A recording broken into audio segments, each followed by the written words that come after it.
പ്രിയപ്പെട്ടവരെ, അപ്പനും മക്കളും എന്ന പ്രോഗ്രാമിന്റെ പുതിയ എപ്പിസോഡിലേക്ക് ഏവർക്കും ഹൃദ്യമായ സ്വാഗതം. ഇന്നും ഞങ്ങൾ രണ്ടുപേരേ ഉള്ളൂ, ബാക്കിയുള്ളവർ കൂടെ ഇല്ല. അപ്പോൾ ഇന്ന് നമ്മൾ കാണാൻ ശ്രമിക്കുന്ന അബ്രാഹവുമായി, പൂർവ്വപിതാവുമായി ബന്ധപ്പെട്ട ചില കാര്യങ്ങളാണ്. അപ്പോൾ നമ്മൾ കൃത്യമായും മാപ്പ് കാണിച്ചുകൊണ്ടാണ്. അപ്പോൾ മാപ്പിലേക്ക് നോക്കുകയാണ് എങ്കിൽ കാര്യങ്ങൾ കൃത്യമായി മനസ്സിലാക്കാൻ സാധിക്കും. അപ്പം ഈ മാപ്പിൻ്റെ സഹായത്തോടു കൂടി കാര്യങ്ങൾ വിവരിച്ചു കൊടുക്കുമ്പോൾ കുഞ്ഞുങ്ങളുടെ മനസ്സിൽ അത് നിൽക്കുകയും ദൈവ ക്രിസ്തീയ വിശ്വാസം എന്ന് പറയുന്നതിന് ഒരു ചരിത്ര പശ്ചാത്തലം ഉണ്ട് എന്നുള്ള കൂടിയുള്ള യാഥാർത്ഥ്യം മക്കളുടെ മനസ്സിൽ നിൽക്കാൻ ഇടയാവുകയും ചെയ്യും. ഓക്കെ, അപ്പം അബ്രാഹത്തിൻ്റെ പിതാവ് ആരാണ്? തേരഹ് ആരുടെ പുത്രനാണ്? ഓക്കെ, നാഹോറിൻ്റെ പുത്രനാണ് തേരഹിൻ്റെ മക്കൾ ആരൊക്കെയാണ്? Abraham, Nahor, Haran. അപ്പം ഹാരാൻ തേരഹിൻ്റെ പിതാവാണ് നാഹോർ. തേരഹിൻ്റെ പിതാവ് കുറച്ചുകൂടെ പച്ചയ്ക്ക് അപ്പൻ, മനസ്സിലായോ? അപ്പോൾ പെട്ടെന്ന് മനസ്സിലാവും. തേരഹിൻ്റെ പിതാവ് അപ്പനാണ് ആര്? നാഹോർ. ഇനി തേരഹിനുണ്ടാക്കുന്ന 3 കുഞ്ഞുങ്ങൾ ആരാണ് ബൈബിൾ പരിചയപ്പെടുത്തുന്നത്? Abraham, Nahor, Haran. മനസ്സിലായോ? അപ്പോൾ ഈ നാഹോർ എന്ന് തേരഹ് തൻ്റെ മക്കളിൽ ഒരാൾക്ക് ആരുടെ പേരായിട്ടെ? തൻ്റെ പിതാവിൻ്റെ വല്യപ്പൻ്റെ പേരാണ് ഇട്ടത്. മനസ്സിലായോ? ഇനി ഈ ഹാരാൻ ആരാന്നറിയാമോ? അബ്രാഹത്തിൻ്റെ കൂടെ എപ്പോഴും നടന്ന ഒരാളാരാ? നാട് വിട്ടു പോയത് ആരാ? ലോത്ത്. മനസ്സിലായോ? അപ്പൊ ഈ ലോത്ത് ആരുടെ മകനാണ്? ഹാരാൻ ആരാണ്? അബ്രാഹത്തിന്റെ സഹോദരന്റെ പുത്രനാണ്. അപ്പൊ ഇതിന്റെ പുറകോട്ട് പോയി കഴിഞ്ഞാൽ നോഹയുടെ, നമ്മൾ ഒത്തിരി പുറകോട്ട് പോകണില്ല, നോഹയുടെ വെള്ളപ്പൊക്കം ഉണ്ടാകുന്നു, വെള്ളം കഴിയുന്നു. അപ്പം നോഹ ഭൂമിയിലേക്ക് മക്കളുമായിട്ട് ഇറങ്ങുന്നു. അപ്പം അവിടെ ഉണ്ടാകുന്ന ഷേമ്, ഹാമ്, യാഫത്ത് 3 മക്കളാണ് ബൈബിൾ പരിചയപ്പെടുത്തുന്നത്. ഈ ഷേമ്, ഹാമ്, യാഫത്ത് എന്ന് പറയുന്ന നോഹയുടെ 3 മക്കളിൽ ഷേമിൻ്റെ പിന്മുറക്കാരായിട്ടാണ് ആര് വരുന്നത്? അബ്രാഹം വരുന്നത്. മനസ്സിലായോ? അതെന്ന് വെച്ചാൽ ഭൂമിയിലുള്ള എല്ലാവരും സഹോദരങ്ങളാണെന്ന് കാണിക്കാൻ, ഒരു സൃഷ്ടാവിൻ്റെ മക്കളാണെന്ന് കാണിക്കാൻ. ഈ അബ്രാഹത്തോട് 12-ാം അധ്യായത്തിലാണ് അബ്രാഹത്തെ വിളിക്കുന്നത്. അപ്പോൾ ഓർത്തിരിക്കാൻ എന്ത് ചെയ്യണം? ഈശോയ്ക്ക് എത്ര ശിഷ്യന്മാരാണ് ഉള്ളത്? 12 അപ്പസ്തോലന്മാരെ നിയമിച്ചത്. മനസ്സിലായോ? ശിഷ്യന്മാരുണ്ട്, പക്ഷെ അപ്പസ്തോലന്മാരെ നിയമിച്ചത് 12. അപ്പോൾ അബ്രാഹത്തിനെ 12-ാമത്തെ ഉൽപ്പത്തിയുടെ 12-ാം അധ്യായത്തിലാണ് അബ്രാഹത്തെ വിളിക്കുന്നത്. മനസ്സിലായോ? വിളി കേട്ട് അബ്രാഹം എന്ത് ചെയ്യുന്നു? അവിടെ നാട് വിടുകയാണ് മെല്ലെ. അതായത് അബ്രാഹത്തിൻ്റെ പിതാവ് തേരഹ് എവിടെയായിരുന്നു? ഊറിലായിരുന്നു. മനസ്സിലായോ? ഊറിൽ നിന്ന് ഈ തേരഹ് എന്ത് ചെയ്യുന്നു? നേരെ വടക്കോട്ട് കയറുന്നു. കയറിയിട്ട് എങ്ങോട്ട് ചെല്ലുന്നു?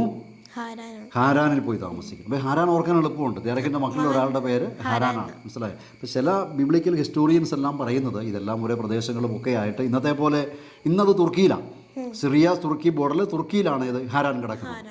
അന്ന് തുർക്കിയൊന്നുമില്ല. പൊളിറ്റിക്കൽ ഇസ്ലാമിൻ്റെ കടന്നുവരവിനൊക്കെ ശേഷമാണ് അവിടുത്തെ ബാക്കി ചരിത്രങ്ങളൊക്കെ സംഭവിക്കുന്നത്. ഓക്കെ, അവിടെ നിൽക്കട്ടെ. അപ്പം ഊറിൽ നിന്ന് ഈ തേരഹ് എന്ത് ചെയ്യുന്നു? ഊറിൽ നിന്ന് അബ്രാഹത്തെയും കുടുംബത്തെയും പിന്നെ ആരെ കൂട്ടുന്നു? ലോത്തിനെയും കൂട്ടുന്നു. ലോത്തിനെയും കൂട്ടി എങ്ങോട്ട് പോകണു? ഹാരാനിലേക്ക് പോകും. ഹാരാനിൽ വെച്ച് വയ്ക്കുകയും കർത്താവ് അരുളി ചെയ്യുന്നു. അവർക്ക് ഹാരാനിലെത്തി അവിടെ വാസം ഉറപ്പിച്ചു. ആരൊക്കെയുണ്ട് ഹാരാനിൽ? അപ്പം അബ്രാഹത്തിൻ്റെ പിതാവായ തേരഹുണ്ട്, അബ്രാഹമുണ്ട്, അബ്രാഹത്തിൻ്റെ സഹോദരൻ്റെ പുത്രനായ ലോത്തുണ്ട്. ഓക്കെ, അപ്പോൾ അപ്പനും ഒരു മകനും ഒരു മകൻ്റെ മകനും അവരാണ് ഹാരാനിൽ താമസമാർത്തി. മനസ്സിലായോ? ഇനി അവിടുന്ന് അബ്രാഹത്തോട് അരുളി, നിന്റെ ദേശത്തെയും ബന്ധുക്കളെയും വിട്ട് ഞാൻ കാണിച്ചു തരുന്ന നാട്ടിലേക്ക് പോവുക. ഒരു വിട്ടുമാറൽ ആവശ്യപ്പെടുകയാണ്. മനസ്സിലായി? അപ്പം നമ്മൾ അബ്രാഹത്തിൻ്റെ, ഇസഹാക്കിൻ്റെ, യാക്കോബിൻ്റെ ദൈവം എന്ന് വിളിക്കുകയല്ലേ? അപ്പം അതിൻ്റെ അർത്ഥം അബ്രാഹത്തിൻ്റെ ദൈവം എന്ന് പറഞ്ഞാൽ ദൈവത്തോട് ചേർന്നിരിക്കുന്നവൻ, തനിക്ക് പ്രിയപ്പെട്ടതായി ഒന്നും ദൈവമാണ് എനിക്ക് ഏറ്റവും പ്രിയപ്പെട്ടവനായി കരുതേണ്ടത്. ദൈവം പറയുന്ന പോലെ അനുസരിക്കാൻ തയ്യാറാകണം എന്നുള്ളതാണ്. ഈശോ പറഞ്ഞു, നിങ്ങൾ ലോകത്തിലാണ്, ലോകത്തിൻ്റെതല്ല. അത് ആത്മീയ അർത്ഥത്തിലേക്ക് കൊണ്ടുവരുന്നു. അന്ന് അവർക്ക് ആത്മീയ തലം മനസ്സിലാവില്ല. അതുകൊണ്ട് ശാരീരിക തലത്തിൽ എന്ത് ചെയ്യുന്നു? വിട്ടുമാറുക എന്ന് പറയുകയാണ്.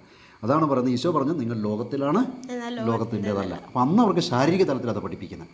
മനസ്സിലായോ? മെല്ലെ മെല്ലെ ദൈവം പഠിപ്പിക്കുകയാണ്. കാരണം വീണുപോയി, പാപം ചെയ്ത് വീണുപോയി.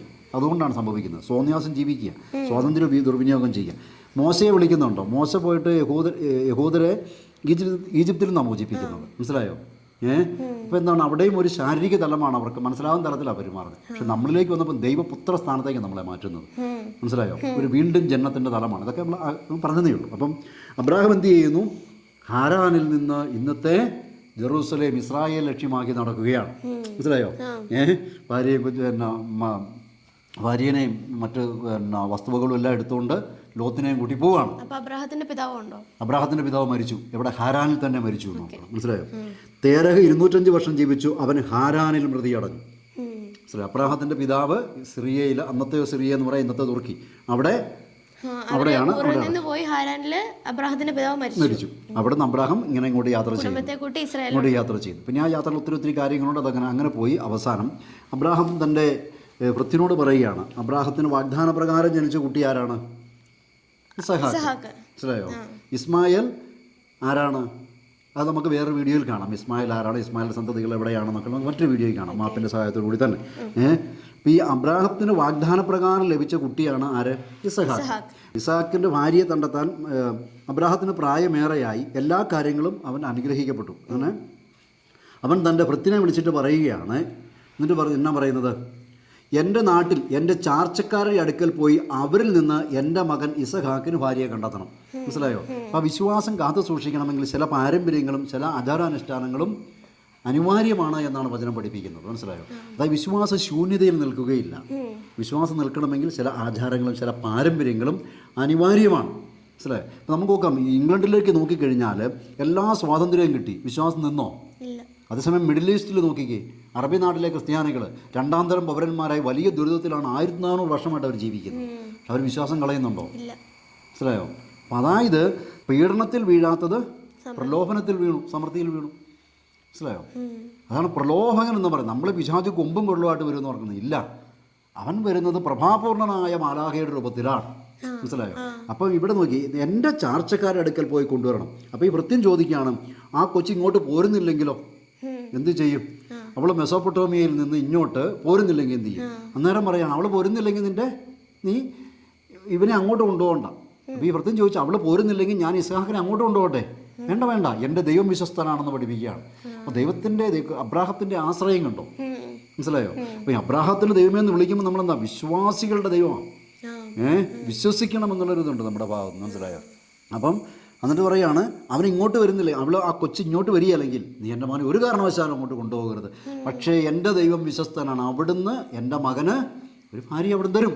മനസ്സിലായോ? അങ്ങനെ പോകുന്നു, ഭാര്യയെ കണ്ടെത്തുന്നു, തിരിച്ചു വരുന്നു, അങ്ങനെ വാഗ്ദാനം പൂർത്തിയാകുന്നു. ഇതാണ് അബ്രാഹത്തിൻ്റെ ഊറിൽ നിന്ന് അബ്രാഹത്തിൻ്റെ പിതാവ് ഹാരാനിലേക്ക് പോകുന്നു. അവിടെ വെച്ച് അബ്രാഹത്തിൻ്റെ പിതാവ് തേരഹ് ഹാരാനിൽ മരണമടയുന്നു. അവിടുന്ന് അബ്രാഹവും ലോത്തും കൂടി ഇന്നത്തെ ഇസ്രായേലിലേക്ക് യാത്രയാകുന്നു. അതിൻ്റെ ഇടയ്ക്ക് ലോത്തും അബ്രാഹവും പിരിയുന്നുണ്ട്. അതൊക്കെ നമുക്ക് മറ്റൊരു വീഡിയോയിൽ കാണാം. അവർ തമ്മിൽ പിരിയുന്നൊക്കെ ഉണ്ട്. അപ്പം അങ്ങനെയാണ് സോദോം ഗൊമോറയുടെ പ്രശ്നങ്ങളൊക്കെ ഉണ്ടാകുന്നത്. ഓക്കെ. അപ്പം അതായത് അവനോൻ തിരഞ്ഞെടുക്കുന്നതിൻ്റെ ഫലമാണെന്നുള്ള നമുക്ക് മറ്റൊരു വീഡിയോ കാണാം ലോത്തിൻ്റെ വിഷയങ്ങൾ. അപ്പം അബ്രാഹം എവിടെ വരുന്നു? ഇന്നത്തെ ഇസ്രായേലിലേക്ക് വരുന്നു. ഇടയ്ക്ക് ക്ഷാമം ഉണ്ടാകുമ്പോൾ ഈജിപ്തിലേക്ക് പോകുന്നു. പിന്നെ ഇടയ്ക്ക് തിരിച്ചു വരുന്നു. ഇടയ്ക്ക് നെഗബ് മരുഭൂമിയിലേക്ക്, ഇസ്രായേലിൻ്റെയും ഈജിപ്തിൻ്റെ ഇടയിലുള്ള മരുഭൂമിയിലേക്ക് യാത്രയാകുന്നു. അങ്ങനെ അവിടെയെല്ലാമാണ് അബ്രാഹത്തിൻ്റെ ജീവിതം അങ്ങനെ പോകുകൊണ്ടിരിക്കുക. അതിനിടയ്ക്ക് ബലിയർപ്പിക്കുന്നു, പ്രാർത്ഥിക്കുന്നു, അങ്ങനെ എല്ലാ കാര്യങ്ങളും അവിടെ കാണാൻ സാധിക്കും. അങ്ങനെ അബ്രാഹം മരണമടയുന്നു. ഇസഹാക്കിന് ചാർച്ചക്കാരിൽ നിന്നൊരു ഭാര്യയെ സ്വീകരിക്കുന്നു. അതിനുശേഷം ഇസഹാക്കിൻ്റെ ജീവിതം, ഇസ്മായിലിൻ്റെ ജീവിതമൊക്കെ നമുക്ക് അടുത്ത വീഡിയോയിൽ കാണാം. അപ്പോൾ ഇതാണ് നോഹയുടെ ഷേം, ഹാം, യാഫത്ത് 3 മക്കൾ. അവരിൽ നിന്ന് ഷേമിൻ്റെ പിന്മുറക്കാരാണ് ആര്? അബ്രാഹം വരുന്നത്.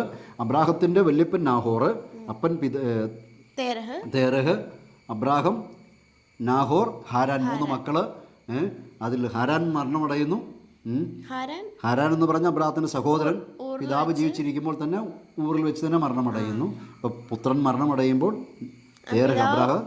അബ്രാഹത്തിൻ്റെ പിതാവ് അബ്രാഹത്തെയും ലോത്തിനെയും കൂട്ടി ഹാരാനിലേക്ക് പോകുന്നു. അങ്ങനെ ഇത് മനസ്സിലുണ്ടാവണം. ഇതാണ് ഏകദേശം ഒരു ചിത്രം. ഇനി അബ്രാഹത്തിൻ്റെ, ഇസഹാക്കിൻ്റെ, യാക്കോബിൻ്റെ ദൈവം എന്ന് വിളിക്കുമ്പോൾ എന്താ സംഭവിക്കുന്നത് അറിയാമോ? നമ്മൾ ചുമ്മാ പള്ളിയിൽ നിന്നൊക്കെ നമ്മൾ പ്രാർത്ഥിക്കുമ്പോൾ അബ്രാഹത്തിൻ്റെ, ഇസഹാക്കിൻ്റെ, യാക്കോബിൻ്റെ ദൈവം എന്നൊക്കെ പറയല്ലേ. അബ്രാഹത്തിൻ്റെ ദൈവമെന്ന് അബ്രാഹത്തിനെ വിളിക്കുമ്പം അബ്രാഹം പരിച്ഛേദനാണോ? അല്ലല്ലോ. അപ്പം ദൈവം എല്ലാവരുടെയുമാണ്. സൃഷ്ടിയെക്കുറിച്ച് സൃഷ്ടാവിന് കരുതലുണ്ട് എന്നാണ് അതിൻ്റെ അർത്ഥം. മനസ്സിലായോ? ഞാൻ നിങ്ങളെ മറക്കില്ല, നിങ്ങൾ എന്നെ മറന്നാലും ഞാൻ നിങ്ങളെ മറക്കില്ല. ദൈവത്തിൻ്റെ വിശ്വസ്തതയും കരുതലുമാണ്. മനസ്സിലായോ? ആരോടും ജാതിമത വ്യത്യാസങ്ങളില്ലാതെ സ്നേഹിക്കുന്നവനാണ് ദൈവം എന്നുള്ളതാണ്. മനസ്സിലായോ? ഞാൻ വിശ്വസിക്കാൻ തയ്യാറാകുന്ന എല്ലാവരോടും, അതായത് നിർബന്ധിക്കുകയല്ല. മനസ്സിലായോ? വിശ്വസിക്കുന്നത്. അപ്പം ദൈവത്തിൻ്റെ കരുണയും കരുതലും, സൃഷ്ടിയോടുള്ള കരുണയും കരുതലും എന്നുള്ളതാണ് അബ്രാഹത്തെ വിളിക്കുമ്പോൾ കാണിക്കുന്നത്. മനസ്സിലായോ? സ്വാതന്ത്ര്യം ദുർവിനിയോഗം ചെയ്ത് പാപത്തിൻ്റെ വഴികളിലൂടെ നടന്ന് വിഗ്രഹാരാധനയിലും അന്ധവിശ്വാസങ്ങളിലും മനുഷ്യ ബലികളിലേക്കും മൃഗബലികളിലേക്കും ഒക്കെ പോയിട്ടും, തൻ്റെ സ്വാതന്ത്ര്യം ദുർവിനിയോഗം ചെയ്തുകൊണ്ട് പോയിട്ടും അബ്രാഹത്തെ വിളിക്കുമ്പോൾ എന്താ പറയുന്നത്? ഞാൻ നിങ്ങളോട് സ്നേഹവും കരുണയും കരുതലുമുള്ളതാണ്. ഇനി ഇസഹാക്കിൻ്റെ ദൈവമേ എന്ന് പറയുമ്പോൾ എന്നാ? വാഗ്ദാനത്തിൽ വിശ്വസ്തനാണെന്നുള്ളതാണ്. മനസ്സിലായി? അബ്രാഹാം പറഞ്ഞു എനിക്കിന് പ്രായമായി, മക്കളൊന്നും ഉണ്ടായില്ല. പക്ഷെ ദൈവം എന്താ പറഞ്ഞത്? നിനക്ക് മകനുണ്ടാവുമെന്ന് പറഞ്ഞിട്ടുണ്ട്. അപ്പോൾ തൻ്റെ വാഗ്ദാനത്തിൽ ദൈവം വിശ്വസ്തനാണെന്നാണ് ഇസഹാക്കിൻ്റെ ദൈവം എന്ന് പറയുന്നത് നമ്മൾ ഓർക്കേണ്ടത്. യാക്കോബിൻ്റെ ദൈവം എന്ന് പറയുമ്പോൾ എന്നാണെന്നറിയാമോ? യെശയ്യാ 43 യാക്കോബെ നിന്നെ സൃഷ്ടിക്കുകയും ഇസ്രായേലെ നിന്നെ രൂപപ്പെടുത്തുകയും ചെയ്തവൻ ഞാനാണ്. മനസ്സിലായോ? നീ ആഴിയിലൂടെ കടന്നു പോകും, നീ അഗ്നിയിലൂടെ കടന്നു പോകും, നിനക്ക് പൊള്ളലേക്കുകയില്ല. അതിൻ്റെ അർത്ഥം സമുദ്രത്തിലൂടെ പോയാൽ മുങ്ങിയ എന്ന് പലരും ചിന്തിക്കുന്നതിനാണെന്നറിയാമോ? ഈ വചനം പറഞ്ഞിട്ട് ഇതെന്തോ വലിയ കാര്യം സാധിക്കാവുന്ന രീതിയിൽ ഉപയോഗിക്കുന്നുണ്ട്. അങ്ങനല്ല. വിശ്വാസിക്ക് അഗ്നിയും ആഴിയും അകലെയല്ല. അതായത് തീയിലൂടെയും വെള്ളത്തിലൂടെയും അവൻ കടന്നു പോകും. എപ്പോഴും പ്രലോഭനങ്ങളും പ്രതിസന്ധികളും ഉണ്ടാകും. പക്ഷെ ഞാൻ നിൻ്റെ കൂടെ ഉണ്ടാകുമെന്ന ഈ വചനം എടുത്തിട്ട് പലരും ദുർവ്യാഖ്യാനം ചെയ്തിട്ട് എന്ത് ചെയ്യുന്നു? കാര്യസാധ്യത്തിന് വേണ്ടി ഉപയോഗിക്കുന്നുണ്ട്. അതായത് ഒരു വിശ്വാസിയാണ് എന്ന് കരുതിക്കൊണ്ട് വിശ്വാസിക്ക് പ്രതിസന്ധികൾ ഉണ്ടാവില്ല എന്നുള്ളതല്ല. മനസ്സിലായോ? യാക്കോബെ നിന്നെ സൃഷ്ടിക്കുകയും ഇസ്രായേലിൽ നിന്നെ രൂപപ്പെടുത്തുകയും. അതായത് ദൈവം വിളിച്ചാൽ അവിടെ ഒരു എന്തുണ്ട്? രൂപീകരണം ഉണ്ടാകുമെന്നതിൻ്റെ അർത്ഥം. മനസ്സിലായോ? കർത്താവ് താൻ സ്നേഹിക്കുന്നവരെ ശിക്ഷിക്കുകയും മക്കളായി സ്വീകരിക്കുന്നവരെ പ്രഹരിക്കുകയും ചെയ്യും. ശിക്ഷണം ലഭിക്കുന്നില്ലെങ്കിൽ നിങ്ങൾ മക്കളല്ല, ഡ്യൂപ്ലിക്കേറ്റുകളാണെന്ന് പറയുന്നുണ്ട്. വചനം പറയുന്നുണ്ട്. വചനത്തിൻ്റെ ശൈലി അതല്ല. മക്കളുടെ ജാരസന്തതികളാണ് എന്നാണ് ഞാൻ കൊളോക്കിലായിട്ട് പറഞ്ഞതേ ഉള്ളൂ. അപ്പം ഈ അബ്രാഹത്തിൻ്റെ, ഇസഹാക്കിൻ്റെ, യാക്കോബിൻ്റെ ദൈവമേ എന്ന് പറയുമ്പോൾ നമുക്ക് നൽകുന്ന ഒരു വലിയ ആത്മവിശ്വാസമാണ്. നമ്മൾ ചുമ്മാ 3 പേര് പറയുന്ന അല്ലെങ്കിൽ അവരുടെ വലിയ മഹത്വം എന്നുള്ളതല്ല. ദൈവത്തിൻ്റെ വിശ്വസ്തത, ദൈവത്തിൻ്റെ കാരുണ്യം, ദൈവത്തിൻ്റെ കരുതൽ, ഇതാണ് എന്ത് പഠിപ്പിക്കുന്നത്? അബ്രാഹത്തിൻ്റെ, ഇസഹാക്കിൻ്റെ, യാക്കോബിൻ്റെ ദൈവമേ, അപ്പോസ്തലന്മാരുടെ ദൈവമേ. ഇനി ഈശോയുടെ ജീവിതത്തിലേക്ക് വന്ന് നോക്കി. അപ്പോൾ അബ്രാഹത്തെ വിളിക്കുമ്പം വ്യവസ്ഥയില്ലാത്ത വിളിയാണ് വരുന്നത്. ഇനി ഇസഹാക്കിനെ വരുമ്പോഴോ വാഗ്ദാനത്തിൽ പൂർത്തീകരിക്കുകയാണ്. ആ യാക്കോബിനെ വിളിക്കുമ്പോഴോ ചേട്ടനോട് ഉടക്കുന്നു, ചേട്ടനെ പറ്റിക്കുന്നു, അപ്പുറത്ത് ചെല്ലുന്നു. അമ്മായിപ്പൻ ആരെ പറ്റിക്കുന്നു? ജേക്കബിനെ ചേട്ടനെ പറ്റിച്ചവനെ പറ്റിക്കുന്നു. അബ്രാഹാം, ഇസഹാക്ക്, യാക്കോബ് പോയിട്ട് അമ്മായിപ്പിൻ്റെ അടുത്ത് പോയിട്ട് പണിയെടുക്കുന്നു. അമ്മായിപ്പൻ യാക്കോബിനെ, മരുമോനെ പറ്റിക്കുന്നു. യാക്കോബ് ആരെ പറ്റിക്കുന്നു? സ്വന്തം ചേട്ടനെ പറ്റിക്കുന്നു. അപ്പം ഇതെല്ലാം വചനം വരച്ച് കാണിക്കുന്നത് എന്നാണെന്നറിയാമോ? മനുഷ്യൻ്റെ പ്രവൃത്തികളിൽ ദൈവം നേരിട്ട് ഇങ്ങനെ എല്ലാം ഇടപെട്ട് ഓരോ അങ്ങോട്ട് തിരികെ ഇങ്ങോട്ട് തിരിയെന്ന് പറഞ്ഞ് അങ്ങനെ നിൽക്കുന്നില്ല. മനുഷ്യൻ്റെ സ്വാതന്ത്ര്യത്തെ മാനിക്കുന്നുണ്ട്. അങ്ങനെ മനുഷ്യൻ അവിശ്വസ്തനായിരുന്നാലും ദൈവം വിശ്വസ്തനാണ് എന്നുള്ളതാണ്. തൻ്റെ പദ്ധതി ദൈവം പൂർത്തിയാക്കും. അതായത് പൗലോസ്ലീഹ പഠിപ്പിക്കുന്നുണ്ട്, വിളി മൂലം ദൈവത്തിൻ്റെ വിളിയും തിരഞ്ഞെടുപ്പും തിരിച്ചെടുക്കാവുന്നതല്ല. പക്ഷേ ഇസ്രായേൽക്കാർക്ക് ദൈവത്തിൻ്റെ വിളിയും തിരഞ്ഞെടുപ്പും ഇന്നും ഇസ്രായേൽക്കാരുടെ മുമ്പിൽ ലോകം പകച്ചു നിൽക്കുകയാണ്. സയൻറ്റിസ്റ്റുകൾ ദൈവമില്ല എന്ന് പറയുന്നവരുടെ മുമ്പിൽ ഇസ്രായേൽ ഒരു ചോദ്യചിഹ്നമാണ്. അവരുടെ ബുദ്ധിയുടെ സാമർഥ്യം, കഴിവ് ആർക്കെങ്കിലും വ്യാഖ്യാനിക്കാൻ പറ്റുമോ? കെമിസ്ട്രി കൊണ്ട് വ്യാഖ്യാനിക്കാൻ പറ്റുമോ ഇസ്രായേലിനെ? ബയോളജി കൊണ്ട് പറ്റുമോ? ഹിസ്റ്ററി കൊണ്ട് ഏതെങ്കിലും രീതിയിൽ പറ്റുമോ? പക്ഷേ നിഷേധിക്കാൻ പറ്റുമോ ഇസ്രായേലിൻ്റെ ആധികാരികത? എന്തുകൊണ്ടാണ്? അതാണ് വചനം പഠിപ്പിക്കുക. തെരഞ്ഞെടുപ്പ് മൂലം അവർ ദൈവത്തിന് പ്രിയപ്പെട്ട ജനമാണ്. അപ്പോൾ ഈ പുതിയ ഇസ്രായേൽ നമ്മളിലേക്ക് വരുമ്പോൾ എന്താണ്? നമ്മൾ ദൈവപുത്രരാണ്. ഇതാണ് വ്യത്യാസം. ക്രിസ്തുവിൽ നമ്മൾ ആരായി മാറുന്നു? ദൈവത്തിൻ്റെ പുത്രനും പുത്രിയുമായി മാറും. ഇതാണ് വ്യത്യാസം. അപ്പം പിതാവ് പഴയ നിയമത്തിൽ ഇസ്രായേൽ ചരിത്രത്തിൽ എന്താണ് വരുന്നത്? അബ്രാഹത്തെ, ഇസഹാക്ക്, യാക്കോബിനെ വിളിക്കും. ഈശോ നോക്കിക്കേ, പത്രോസ്ലീഹനെ ഇവരെയൊക്കെ വിളിക്കുമ്പം അവർ പ്രാർത്ഥിച്ച് അങ്ങനെ ഇരുന്ന വലിയ ഇതായിട്ട് ആണോ? ചുമ്മാ മീൻ പിടിച്ച് നടന്നവരെ വിളിക്കുക. ഉണ്ട് ആ വിളിയുടെ വ്യത്യാസം, വിളിക്കുന്നത് കണ്ടോ? അതിനുശേഷം ഇവരെ വിളിക്കുന്നു. വിശ്വസ്ത ദൈവം അവരുടെ പുറകെ നടക്കുന്നു. വാഗ്ദാനം നോക്കിയേ, ഈശോ പറയുന്നുണ്ട്, ഞാൻ പോകുമ്പോൾ ഞാൻ പരിശുദ്ധാത്മാവിനെ അയക്കും എന്നൊക്കെ പറഞ്ഞിട്ട് വാഗ്ദാനം വിശ്വസ്ത ഉണ്ടോ? അപ്പോൾ അവർ ജീവിച്ചിരിക്കുമ്പം ഈശോയുടെ കൂടെ ഇരിക്കുമ്പോൾ ഇതെല്ലാം കിട്ടുമെന്നാണ് പറഞ്ഞത്. ഇല്ല, ഉദ്ധാനം ചെയ്ത് ഈശോ പോയി കഴിഞ്ഞിട്ടാണ് ആര് വരുന്നത്? ഉണ്ടോ? അപ്പോൾ അബ്രാഹത്തിന് കുഞ്ഞ് ജനിക്കുന്ന എപ്പോഴാണ്? എല്ലാം കഴിഞ്ഞിട്ടാണ്, കഴിവൊന്നുമില്ല, ശരീരം എല്ലാം തീർന്നു വന്നിട്ടാണ് അബ്രാഹത്തിന് മകൻ ജനിക്കുന്നത്. അപ്പം പരിശുദ്ധാത്മാവ് വരുന്നത് ഈശോ കൂടെ ഇരിക്കുമ്പോൾ കൊടുക്കത്തില്ലായിരുന്നോ? മനസ്സിലായോ? അല്ല, പിന്നീടാണ് വരുന്നത്. അപ്പോൾ നോക്കി ദൈവത്തിൻ്റെ വിശ്വസ്തതയും പദ്ധതിയും വരുന്നത് കണ്ടോ? അപ്പോൾ അതിനിടയ്ക്ക് നോക്കിയാൽ ഇനി യാക്കോബിൻ്റെ ജീവിതം അതേപടി അപ്പോസ്തലന്മാരിൽ കാണാം. തലേന്ന് പ്രത്യക്ഷപ്പെട്ടു, മീനെടുത്ത് തിന്നു ഈശോ. തോമാസ്ലിയോട് പറഞ്ഞു, വന്നേ, നീ എൻ്റെ മുറിവൊക്കെ ഉണ്ട്, കൈ ഒന്ന് പാർശ്വത്തിൽ വെച്ചേ. പിറ്റേ ദിവസം രാവിലെ പത്രോസ്ലി എന്നാ പറഞ്ഞു? ഞാൻ മീൻ പിടിക്കാൻ പോകാമെന്ന് പറഞ്ഞു. അപ്പോൾ ഇവരും ചാടിപ്പോയി മീൻ പിടിക്കാൻ. മനസ്സിലായോ? പക്ഷേ എന്താണ്? യാക്കോബിനോട് പറഞ്ഞതുപോലെ ആ കടൽ തീരത്ത് അപ്പവും മീനും ഒരുക്കി കർത്താവ് കാത്തിരിക്കുക.